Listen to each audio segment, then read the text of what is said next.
जी बिस्मिल्लाहिर्रहमानिर्रहीम अस्सलाम वालेकुम। Welcome back to Al Farooq academy. I am doctor Ubaidur Rahman और आज हमारा चैप्टर नंबर 14 रिप्रोडक्शन का लास्ट टॉपिक है, that is female reproductive system of rabbit.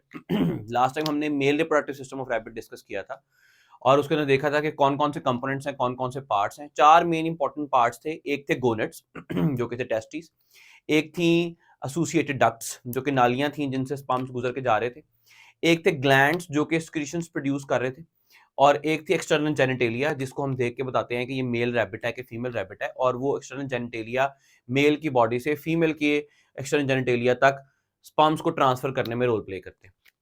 तो ये चार इंपॉर्टेंट पार्ट्स थे। आज हमने female reproductive system of rabbit discuss करना है और फीमेल में भी यही चार पार्ट्स डिस्कस करने हैं कि गोनेट्स कौन से हैं और एसोसिएटेड डक्ट्स कौन कौन सी हैं और ग्लैंड्स और एक्सटर्नल जेनिटेलिया। ग्लैंड्स और एक्सटर्नल जेनिटेलिया को 10th क्लास की बुक में इतना खास डिस्कस नहीं किया हुआ, इसलिए हम भी नहीं करेंगे।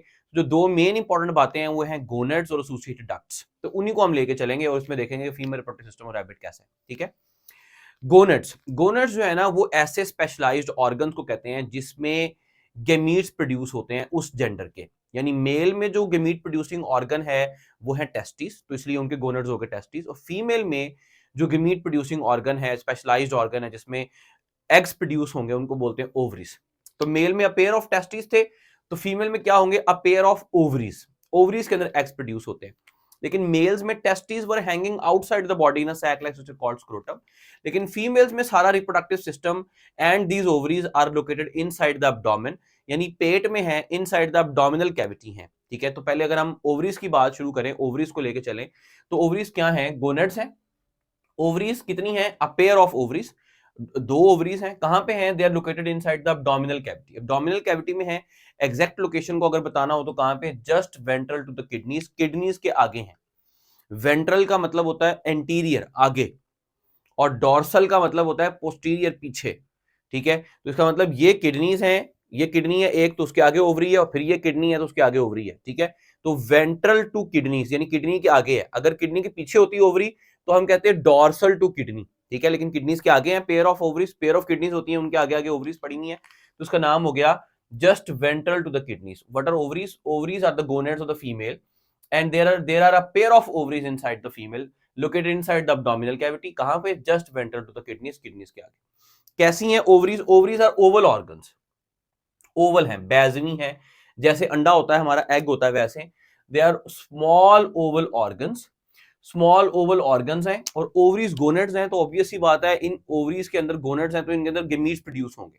अब ओवरीज में जो गेमीट्स प्रोड्यूस होंगे उनको क्या कहते हैं? एग। एग का सही वाला नाम था ओवम, और वो प्रोसेस जिससे एग बना था ओवरी के अंदर, उस प्रोसेस को हमने बोला था oogenesis. Oogenesis was the process of formation of eggs inside the ovaries. ठीक है। और the process of development of ovum inside the ovary, that is oogenesis. अब ओजेनेसिस किसके अंदर होगी? ओवरी के अंदर।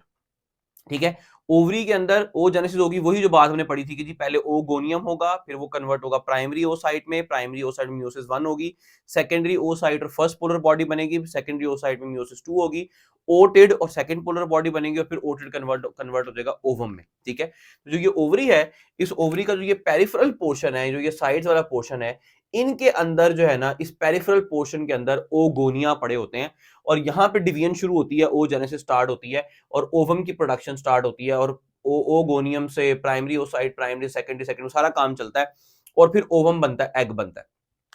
लेकिन मैंने आपको बताया था कि ओजेनेसिस में, स्पर्मेटोजेनेसिस में एक स्पर्मेटोगोनियम से 4 स्पर्म बने थे, लेकिन ओजेनेसिस में एक ओगोनियम से एक ही एग बनेगा, जो बाकी के 3 होंगे वो पोलर बॉडीज होंगी, वो वेस्ट कर दी जाएंगी। ऐसा ही है, क्योंकि जो एग बन रहा है वो एक दफा के ओजेनेसिस के बाद एक ही एग बन रहा है, और एग इंपॉर्टेंट है क्योंकि एग लिमिटेड नंबर में रिलीज होते हैं और स्पर्म्स मिलियंस ऑफ तादाद में रिलीज होते हैं। एग लिमिटेड नंबर में रिलीज होते हैं, 1 2 4 5 6 जितने भी, वो फिर कभी बात करेंगे कितने कितने। ठीक है। तो लिमिटेड नंबर में एग्स चूंकि रिलीज हो रहे हैं, तो एग्स इंपॉर्टेंट है, तो एग्स को हम ऑन देयर ओन नहीं छोड़ सकते, एग्स को थोड़ा प्रोटोकॉल देना पड़ेगा, एग्स को थोड़ी इंपॉर्टेंस देनी पड़ेगी, एग को थोड़ी हिफाजत देनी पड़ेगी, प्रोटेक्शन देनी पड़ेगी। ठीक है। जिस तरीके से जब प्लांट्स में डिस्कस किया था, तो मेल मेल जो बना था वो पोलन ग्रेन्स थे, उसी के अंदर मेल गमीटोफाइट्स थे, पोलन ग्रेन्स हवा में उड़ते फिर रहे थे। लेकिन फीमेल्स को क्या किया? फीमेल को ओव्यूल के, ओवरी के अंदर ओव्यूल के अंदर प्रोटेक्ट किया फीमेल गमीटोफाइट को, और जब एग बनाया उस एग के साथ 2 सेल दिए, उसके सामने 2 सेल, 3 सेल दिए, और साथ फ्यूजन न्यूक्लियस दिया कि क्या हो रहा है, ये प्रोटेक्शन दे रहे हैं, उसको प्रोटोकॉल दे रहे हैं एग को, क्योंकि एग जो है वो इंपॉर्टेंट है। इसी तरीके से जब ओवरी में ओवम बनेगा, एग बनेगा, तो वो एग अकेला नहीं होगा बल्कि एग के इर्द गिर्द और बहुत सारे ढेर सारे सेल्स होंगे जो कि इस एग को प्रोटेक्ट कर रहे होंगे और इस एग को खाना खिला रहे होंगे, इस एग को नरिशमेंट दे रहे होंगे, इस एग को न्यूट्रिशन दे रहे होंगे। जो सर्वाइवल के लिए इंपॉर्टेंट फैक्टर्स चाहिए, विटामिन चाहिए, कार्बोहाइड्रेट्स चाहिए, ग्लूकोज चाहिए, फ्रुक्टोज चाहिए, वो बना के दे रहे होंगे ताकि एग सर्वाइव कर सके, एग जिंदा रहे। ये जो इर्द गिर्द के सेल्स हैं जिनके अंदर ये एग मौजूद है, इस पूरे के पूरे को बोलते हैं फॉलिकल। क्या बोलते हैं? फॉलिकल। और ये जो सेल्स हैं जिन्होंने एग को, ओवम को सराउंड किया हुआ है, इनको बोलते हैं फॉलिकल सेल्स। क्या बोलते हैं? Follicle sales. ओवम को मिला के, सारे को मिला के बोलेंगे फॉलिकल, पूरे को बोलेंगे फॉलिकल, और इन सेल्स ने जब सराउंड किया हुआ है इसको बोलेंगे फॉलिकल सेल्स। तो यही मैंने बात लिखा है, a cluster of specialised cells surrounds and nourishes each egg cell called follicle. A cluster, एक गुच्छा, स्पेशलाइज्ड सेल्स का, खास तरह के सेल्स हैं ये, आम सेल्स नहीं है, जो क्या कर रहे हैं? सराउंड्स, उसको घेर रहे हैं, एंड नरिशेस, उसको नरिशमेंट दे रहे हैं, न्यूट्रिशन दे रहे हैं, एनर्जी दे रहे हैं। किसको? ईच एग सेल, हर एग सेल के इर्द गिर्द एक ग्रुप ऑफ खास मखसूस तरह के सेल्स का एक गुच्छा होगा, स्पेशलाइज्ड सेल्स का एक क्लस्टर होगा, गुच्छा होगा हर एग सेल के इर्द गिर्द, जो कि उसको प्रोटेक्शन देगा, उसको सराउंड करेगा और उसको नरिशमेंट देगा। इस सारे सेल्स के क्लस्टर का नाम है फॉलिकल। क्या नाम है? फॉलिकल। असल में फॉलिकल पूरा ओवम प्लस सारे सेल्स मिला के पूरा फॉलिकल, और अगर ओवम निकाल दें और बाकी जो सेल्स रह जाए तो उनको क्या बोलेंगे? Follicle sales. ठीक है, तो मैंने बताया कि ओवम जो है एग इंपॉर्टेंट है, एग को जो है ना अकेला नहीं छोड़ना, एग के इर्द गिर्द बहुत सारे और मजीद सेल्स होंगे जिन्होंने एग को घेरा होगा और एग को प्रोटेक्शन दे रहे होंगे और नरिशमेंट दे रहे होंगे। ये जो सेल्स हैं जो एग को प्रोटेक्ट कर रहे हैं और नरिशमेंट दे रहे हैं, इन सेल्स का नाम है फॉलिकल सेल्स, और इस पूरी कंप्लीट को मिला के बोलेंगे फॉलिकल। ठीक है, क्या बोलेंगे? Follicle. Outer region of the ovaries जो है ना ज्यादातर एग सेल्स प्रोड्यूस करती हैं, तो यही लिखा हुआ है बुक में, outer region of the ovaries produce egg cells. ठीक है, अब आगे सेकंड नंबर पॉइंट पे, that is associated ducts. Ducts कौन कौन सी? ठीक है, अब डक्ट समझने के लिए ना पहले ये एक रिप्रोडक्टिव सिस्टम ऑफ रैबिट की डायग्राम जो है ना वो इस तरीके से कुछ नजर आती है, इसको देख लें, एब्डोमेन में मौजूद होता है सारा कुछ। इस डायग्राम को समझने की कोशिश करें कि इस डायग्राम में क्या दिखाया हुआ है। ये दो पड़ी हुई है ओवरीज, ये दो फीमेल रिप्रोडक्टिव गोनेड्स पड़े हुए हैं ओवरीज। उसके बाद ये जो सारा मैंने रेड से ड्रॉ किया सारा एसोसिएटेड डक्ट्स हैं, और ये सारा फीमेल रिप्रोडक्टिव ट्रैक्ट है, ये सारा फीमेल रिप्रोडक्टिव ट्रैक्ट है जिसमें एग ने आना है और स्पर्म ने आना है और फर्टिलाइजेशन होनी है और जाइगोट ने बनना है। ठीक है, ये स्टार्ट कहां से हो रहा है? ये स्टार्ट हो रहा है इस एंड से। ओवरी के बाद जो पहली ट्यूब आएगी जो इस तरीके से बलदार है, इस ट्यूब का नाम है फेलोपियन ट्यूब। क्या नाम है? Fallopian tube. अभी पार्ट्स के नाम देखते जाए, फिर मैं काम बताता हूं और बताता हूं कि ये क्यों है। पहले नाम नंबर पे जो ट्यूब्स आएंगी उनका नाम है फेलोपियन ट्यूब्स। फेलोपियन ट्यूब आगे जाके खुलेंगी, जो दो सीधी नालियां हैं। असल में ये पूरा पार्ट यूट्रस का ही है, ये पार्ट यूट्रस का ही है, लेकिन यूट्रस आगे जाके दो हिस्सों में डिवाइड हो गया, दो सिंगों में डिवाइड हो गया, दो पार्ट्स में डिवाइड हो गया। इसको हमने बोला यूट्राइन हॉर्न्स, यूट्रस के हॉर्न्स है, एक ये सींग है, एक ये सींग है, यानी एक पूरा ऑर्गन है जिसका नाम है यूट्रस। इस यूट्रस में बेबी ने इंप्लांट होना है, इस यूट्रस में जाइगोट ने इंप्लांट होना है और डेवलप करना है एक नए ऑर्गेनिज्म के अंदर।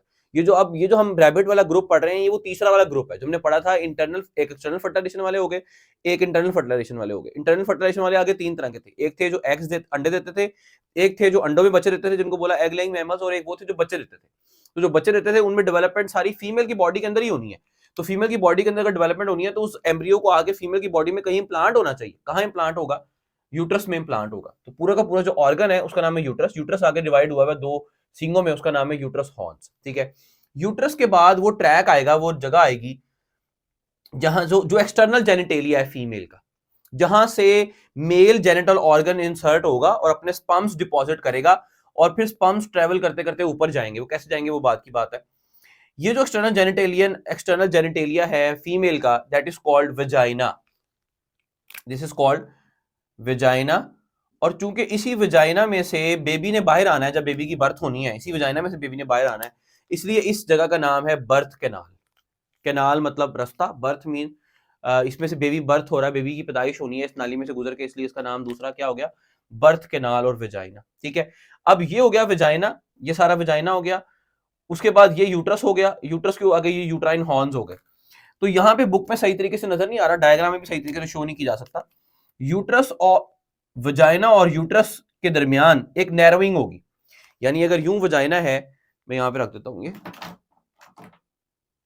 यानी अगर ये वजाइना है और ऊपर यूट्रस है तो वजाइना और यूट्रस के दरमियान एक नैरोइंग होगी जहां पे रास्ता तंग हुआ होगा। ये जो नैरोइंग है जो वजाइना और यूट्रस के ऊपर खुलने के दरमियान में है, इस नैरोइंग का नाम है सर्विक्स, इसका नाम है सर्विक्स। ठीक है, वजाइना और यूट्रस के दरमियान जो नैरोइंग है उस नैरोइंग का नाम है सर्विक्स। तो फिर अगर हम नीचे से शुरू करें तो क्या क्या पार्ट्स आएंगे? पार्ट्स आएंगे जी, पहला आएगा वजाइना, ऑब्वियस सी बात है, यूरिथ्रा भी होगा, यूरिथ्रा, यूरिथ्रा से बॉडी से यूरिन बाहर आएगा। मेल्स में क्या था?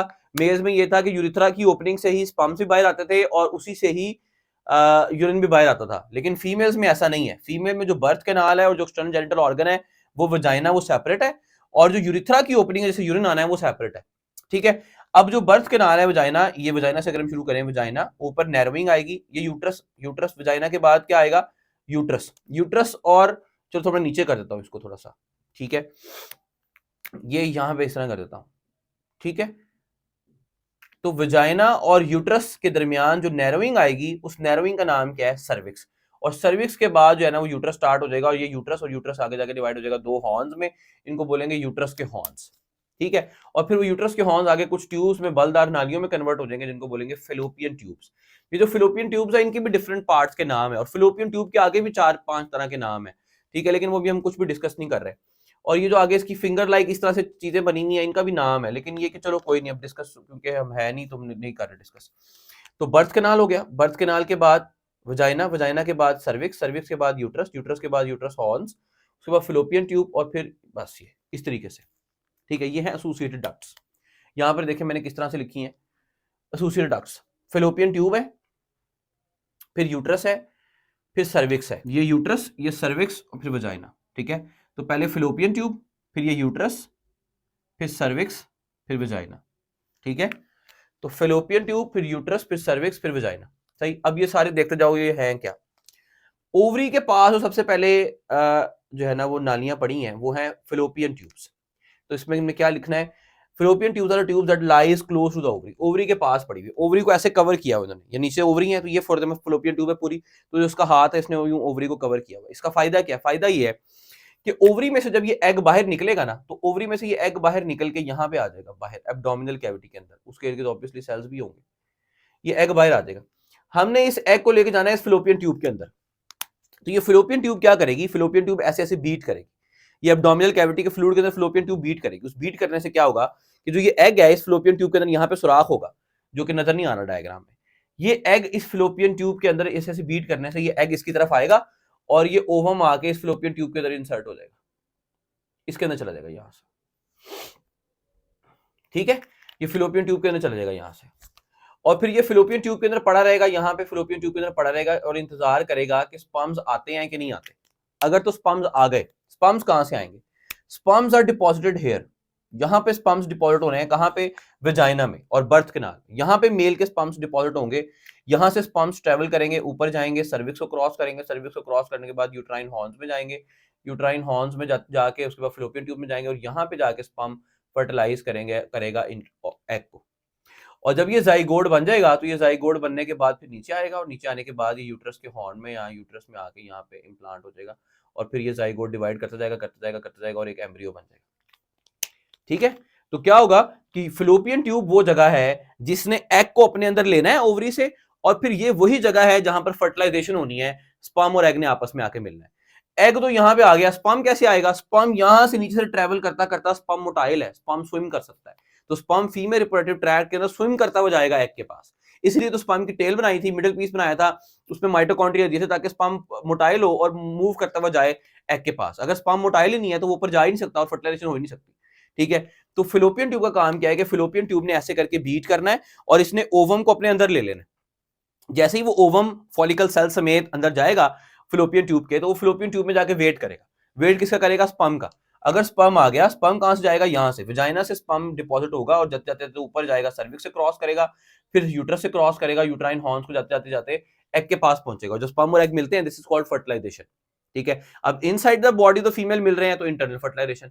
अब internal fertilisation leading to internal development. अब जब ये जाइगोट बनेगा, ये जाइगोट डिवाइड करना शुरू करेगा, 1 से 2 सेल, 2 से 4 एम्ब्रियो बन गया।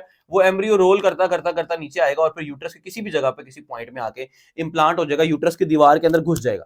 जब यूट्रस की दीवार के अंदर घुस गया जो है ना वो जाइगोट या embryo, this is called implantation, कि एम्ब्रियो जो है ना वो यूट्रस की वॉल के अंदर इम्प्लांट हो गया। क्या हो गया, इम्प्लांट हो गया। ठीक है, तो ये जो है ना फिर आगे फर्दर डेवलपमेंट होगी, और फर्दर डेवलपमेंट किस तरह होगी वो हम बाद में बात करते हैं। तो पहले आ जाए फिलोपियन ट्यूब। तो fallopian tube lies close to the ovary and fertilisation occurs in fallopian tube, ये मैंने आपको बता दिया। फिलोपियन ट्यूब के बाद नेक्स्ट क्या है, यूट्रस। यूट्रस कैसा है, uterus is divided into two separate parts. Uterus को दो सेपरेट पार्ट्स में आगे डिवाइड किया हुआ, ये यूट्रस हो गया, ये सर्विक्स हो गया, ये वजाइना हो गया। ठीक है, तो सर्विक्स क्या है, जो वजाइना और यूट्रस को सेपरेट कर रहा है वो सर्विक्स है, नैरोइंग है। तो वजाइना के बाद सर्विक्स, सर्विक्स के बाद यूट्रस। यूट्रस आगे जाके डिवाइड कर गया दो पार्ट्स में, तो ये दो पार्ट्स में, दो सिंगों में डिवाइड किया, से बोला uterus horns. Uterus is divided into two separate parts called horns. ठीक है, उसके बाद यूट्रस के बाद और वजाइना से पहले बीच में एक नैरोइंग है, उसको क्या बोलते हैं, cervix. Cervix separates the uterus from vagina. Cervix क्या कर रही है, यूट्रस को वजाइना से सेपरेट कर रही है। तो देखो सर्विक्स में बताया नैरोइंग है जो कि यूट्रस को वजाइना से सेपरेट कर रही है। हाँ ठीक है, तो फिर वजाइना क्या है, वजाइना इज बर्थ कैनाल और external genitalia of the female. ठीक है, यहाँ पर male sperms are deposited here, यहाँ पर मेल स्पर्म्स डिपॉजिट होंगे और फिर वो ट्रैवल करेंगे, ऊपर जाएंगे और फिर एग को फर्टिलाइज करेंगे। ठीक है, तो अब दोबारा से देख लें क्या क्या है। गोनेड्स हैं, सूसी डक्ट्स हैं। गोनेड्स पेयर ऑफ ओवरीज हैं, एब्डोमिनल कैविटी के अंदर मौजूद हैं। छोटे छोटे ऑर्गन्स हैं, ओवल ऑर्गन्स हैं, और एब्डोमिनल कैविटी में कहां पे हैं, just ventral to the kidneys, kidney से आगे पड़े हुए हैं। एग अकेला नहीं है, एग के इर्द क्लस्टर स्पेशलाइज्ड सेल्स हैं जिन्होंने उनको सराउंड किया हुआ, नरिश करते हैं एग को, उनको बोलते हैं फॉलिकल सेल। आउटर रीजन जो ओवरी के हैं वो एग सेल प्रोड्यूस करते हैं। डक्ट्स कौन कौन सी हैं, नीचे से शुरू करें, vagina, cervix, uterus, uterine horns, fallopian tube. इसी तरीके से यहाँ मैंने लिख दिया, अगर ऊपर से शुरू करें, fallopian tube, uterus, cervix, vagina. Fallopian tube, uterus, cervix, vagina. Fallopian tube में क्या है जी, lies close to the ovary, ऐसी नालियां हैं। फर्टिलाइजेशन यहाँ पे होगी, यूट्रस, उसके बाद यूट्रस आएगा। यूट्रस दो हॉर्न्स में डिवाइडेड है, उनको बोलते हैं हॉर्न्स, और यूट्रस वो जगह जहाँ पे जाइगोट इम्प्लांट होगा। यूट्रस और वजाइना के दरमियान एक नैरोइंग है जो कि सर्विक्स है। Cervix separates the uterus from vagina. Vagina क्या है, वजाइना बर्थ कैनाल है, यहाँ पर मेल स्पर्म्स डिपॉजिट होंगे। ये तो सारी कहानी है कि स्पर्म्स कहाँ से कहाँ जाएंगे, फर्टिलाइजेशन कैसे होगी, ये बात लिखी हुई है। थोड़ी सी फीमेल रिप्रोडक्टिव ट्रैक्ट और थोड़ी सी नेक्स्ट टॉपिक है, छोटा सा पैराग्राफ लिखा हुआ है, that is fertilisation and development in rabbit, कि रैबिट में फर्टिलाइजेशन और डेवलपमेंट कैसे होगी। तो रैबिट जो है ना वो पूरा साल ही फर्टाइल होता है और रिप्रोडक्शन करता रहता है। Rabbits can breed throughout the year, पूरा साल बच्चे पैदा कर सकते हैं। But male rabbits are sterile during summer months.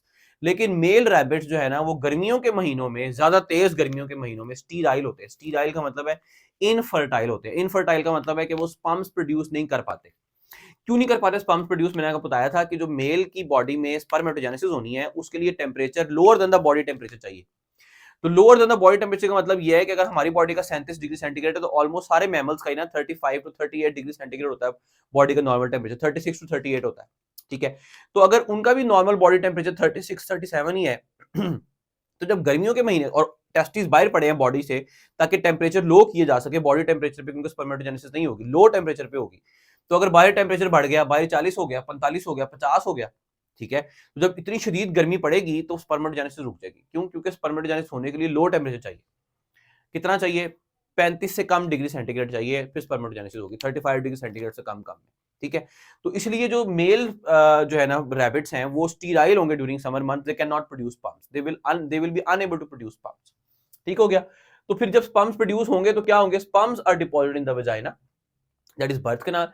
From the vagina the sperms will travel to cervix, cervix from to uterus, uterus से फिलोपियन ट्यूब्स, फिलोपियन ट्यूब में जाके वो एग को फर्टिलाइज कर देंगे, और फर्टिलाइज होने के बाद जो है ना फर्टिलाइज कर देंगे एग को। जो एग कहां से रिलीज हुआ है? ओवरी में से।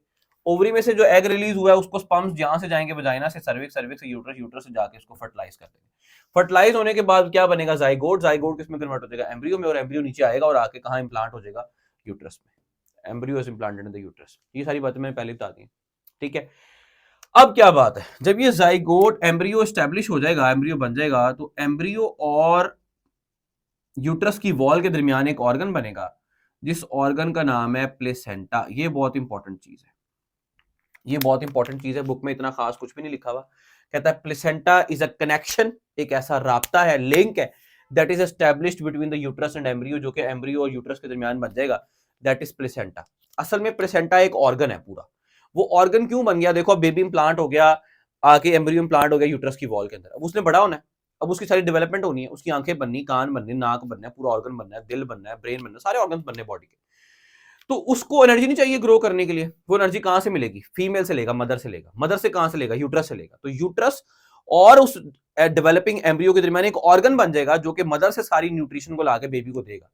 वो जो ऑर्गन है that is called placenta, that organ is called placenta. ठीक है। अब बेबी है, बेबी किडनीज काम कर रही है, यूरिन प्रोड्यूस हो रहा है। अब वो जो यूरिन है वो बॉडी से बाहर एक्सक्रीट आउट तो नहीं कर सकता, क्योंकि वो तो बाहर ही नहीं होता, इनसाइड द मदर है। तो वो वेस्ट मटेरियल बॉडी के सारे नाइट्रोजन वेस्ट, यूरिया और अमोनिया, वो सारे कौन रिलीज करेगा? मदर रिलीज करेगा। वो मदर में जाएंगे कहां से? प्लेसेंटा से। यानी सारी अच्छी चीजें मदर से बेबी में आएंगी, ग्रोथ के लिए जो चाहिए प्लेसेंटा से, और बेबी से सारी खराब चीजें जो कि एक्सक्रीट आउट करनी है बॉडी से, वो मदर में जाएंगी किसके जरिए? प्लेसेंटा के जरिए। प्लेसेंटा एक लिंक है, कनेक्शन है, एक ऑर्गन है जो कि मदर और बेबी के दरमियान डेवलप हुआ होगा। ठीक है। तो जो ये वाले मैमल्स हैं जो प्लेसेंटा डेवलप करते हैं, इनको बोलते हैं प्लेसेंटल मैमल्स। हम भी यही हैं, placental mammals. Placenta is established between uterus and embryo. ठीक है। कितनी देर की प्रेगनेंसी होगी, कितनी देर की जेस्टेशन होगी, ये एम्ब्रियो बनने के बाद, जाइगोट बनने के बाद, बेबी की बर्थ होने में कितना टाइम लगेगा? ऑलमोस्ट 1 महीना। 1 महीने के बाद 30 to 32 डेज के बाद एक रैबिट जो है ना अपने बच्चे जो है ना पैदा कर देगा। और कितने दिन के बाद? 30 से 32 दिन के बाद। और वो जो रैबिट का बच्चा होता है छोटा, उसको क्या बोलते हैं? Rabbit kit. जिस तरह चिकन का बच्चा होता है छोटा चूचा, उसको बोलते हैं चिक। इस तरीके से रैबिट का छोटा बच्चा होगा उसे क्या बोलेंगे? Rabbit kit. क्या बोलेंगे? Rabbit kit. और जेस्टेशन पीरियड यानी प्रेगनेंसी पीरियड कितना है, जेस्टेशन पीरियड कितना है, कितनी देर एम्ब्रियो जो है ना वो डेवलप होने में लगा है, और बर्थ होने से पहले तक कितना टाइम लगा, कितने दिन लगेंगे? 30 से 32 दिन लगेंगे। ठीक है। तो यही बात लगी लिखी हुई है, सारी बात मैंने आपको एक्सप्लेन कर दी है डिटेल से। उम्मीद है कि आप लोगों को समझ में आ गई होगी। कोई बात अगर अनक्लियर है, कोई बात आप पूछना चाहते हैं, नीचे कमेंट्स में पूछ लें। अंटिल नेक्स्ट टाइम, अल्लाह हाफिज।